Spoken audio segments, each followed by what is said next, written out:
Hello everyone, Akanksha this side. So I am here with my new another video and obviously मैंने कल शाम में आपको post करके बता दिया था कि मेरा रियल टेस्ट था आज एंड मैं उसका आज रिव्यू देने वाली हूँ।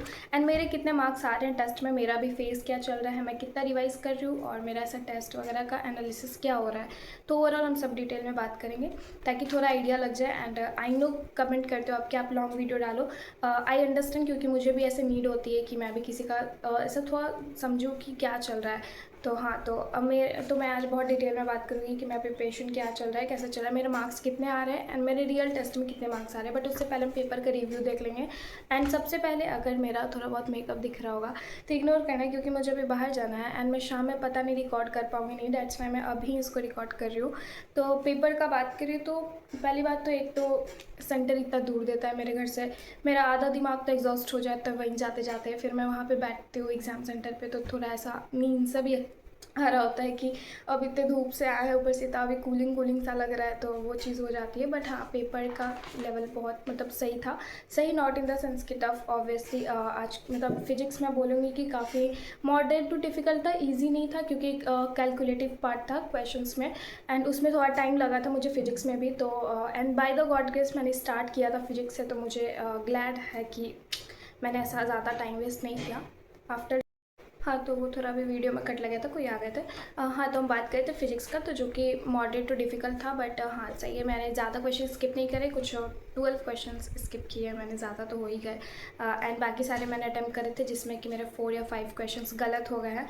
एंड मैं बात करूँ तो ये जो पेपर है ना, ओवरऑल अगर मैं बोलूँ तो सारा जितना हाई वेटेज टॉपिक्स आप पढ़ते होगे ना, कि हाँ आप कभी देख रहे हो किसी की वीडियो कि हाई वेटेज चैप्टर्स कौन से होते हैं और उसमें भी चैप्टर्स में भी हाई वेटेज टॉपिक्स कौन से होते हैं, तो एग्जैक्ट वही क्वेश्चन आ रहे हैं। जैसे मैं फिजिक्स की बात करती हूँ, फिजिक्स का जो मेरा पहला क्वेश्चन है वो वेव ऑप्टिक्स का है। एंड वेव ऑप्टिक्स में भी क्वेश्चन ज़्यादा पूछा जाता है, हाइजेंस प्रिंसिपल एंड ऐसे ही कुछ कुछ चीज़ें, तो वो क्वेश्चन आ गया था।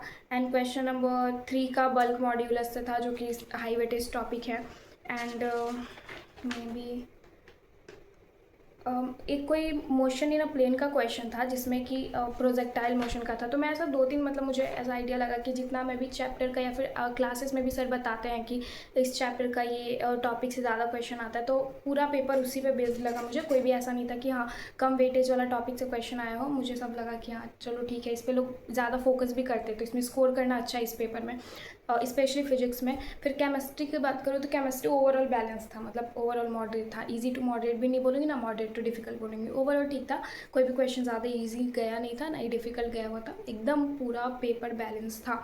तो हो गया। उसके बाद फिर बायो मैंने सबसे एंड में अटैम्प्ट करा था, क्योंकि मुझे लग रहा था कि मैं बायो में ज़्यादा टाइम नहीं दूंगी, क्योंकि मैं स्टार्टिंग या फिर मिड में ले लेती हूँ ना, तो मुझे लगता है कि मेरे पास तो टाइम है और मैं 1 घंटे से ज़्यादा टाइम लेने लग जाती हूँ, नॉट बाई चॉइस, क्योंकि अब मेरे पास ऑप्शन नहीं होता है। मुझे लगता है कि कहीं मेरी सिली मिस्टेक्स नहीं हो जाए, ऑब्वियसली हो जाती है, अगर आप जल्दी में करते हो तो कुछ ना कुछ पोर्शन छूट जाता है, तो इस वजह से। बट मैंने लास्ट में करा कि नहीं, थोड़ा प्रेशर होगा तो देखते हैं, बायो कर जाएंगे। And by the god grace bio बहुत इजी था एंड इजी टू मॉडरेट आया हुआ था। बॉटनी थोड़ा बहुत था लेकिन उतना नहीं था यार, मतलब पढ़े हुए हो तो मुझे नहीं लगता। एंड मोमेंट पे आके 2-3 बार बायो हो ही गई है मेरी, तो मैंने एक भी क्वेश्चन स्किप नहीं करे, सारे अटैम्प्ट कर रहे हैं, बट फिर भी मेरे कुछ 6 क्वेश्चन इनकरेक्ट हुए हैं। एंड ओवरऑल मेरा मार्क्स जो आया है वो 557 आया है। ऑब्वियसली अभी तक आंसर की नहीं अपलोड हुआ है, बट हाँ मैंने अभी एनालाइज करा, सबका आंसर चेक करा, तो उसके अकॉर्डिंग मैं बता रही हूँ। और फिर इनकरेक्ट मैंने स्किप कुछ 26 क्वेश्चन स्किप कर दिए थे। एंड गलत कुछ इनकरेक्ट हुए होंगे, उतना याद नहीं है मुझे, तो यही सब था। बाकी मैंने एनालाइज करके यही देखा कि टॉपिक सारे ठीक थे, ऐसे ऐसे बैलेंस लेवल पे थे, उतना कुछ था नहीं हाई।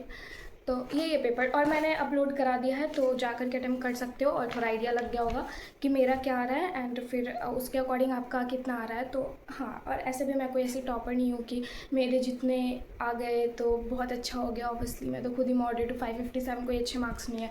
एंड इस पेपर में अगर ये नीट का पेपर होता तो ऑब्वियसली 650 के ऊपर ही कट ऑफ होता एंड टफ होता, क्योंकि पेपर उतना कुछ खास आया नहीं था। देन अभी मैं पिछले कुछ दिनों से रैंकर्स भी अपना टेस्ट दे रही हूँ, बट मैंने उसका रिव्यू नहीं अपलोड करा। मैं सोच रही हूँ कि मैं करूँ रिव्यू, बट हाँ अब हमारे पास कुछ 1 महीने का टाइम है, तो मैंने सोचा है कि अब मैं हर अल्टरनेटिव डेज़ पे टेस्ट दूँगी। बट स्टार्ट अभी नहीं करना है मुझे, स्टार्ट मैं ऐसे 4 दिन के फेज पे ही करूँगी। अभी मैं 4 दिन के गैप पे टेस्ट दे रही हूँ, और मेरा प्रिपरेशन रिवीजन का प्रिपरेशन भी वैसे ही चल रहा है। लाइक अगर मैं कोई चैप्टर रिवाइज़ कर रही हूँ तो मुझे है कि मुझे नेक्स्ट संडे उस चैप्टर का अगर कोई क्वेश्चन आता है तो उसको अच्छे से अटेम्प्ट करना है।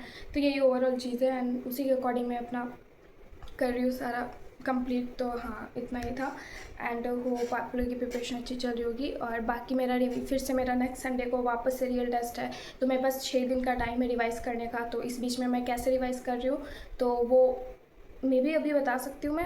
हाँ चलो एक रफ आइडिया देती हूँ। लाइक आपने देखा होगा कि एक मैराथन पूरा डला हुआ है यूट्यूब पे, जिसमें कि complete biology, complete botany, complete zoology ऐसा करके वीडियो है। तो मैंने वो वाला लेक्चर किया है, तो उसके थ्रू मेरा क्विक रिवीजन हो जाता है। मैं हड़बड़ नहीं करती हूँ। कुछ चैप्टर्स है कि जो मुझे, जैसे प्लांट किंगडम का बहुत सारा टॉपिक मुझे बीच बीच का लगता है कि मैं भूल जाती हूँ जल्दी, तो मैं उसको लेक्चर के थ्रू करती हूँ, क्योंकि रीडिंग देने में मेरा एग्जॉस्ट होता है माइंड।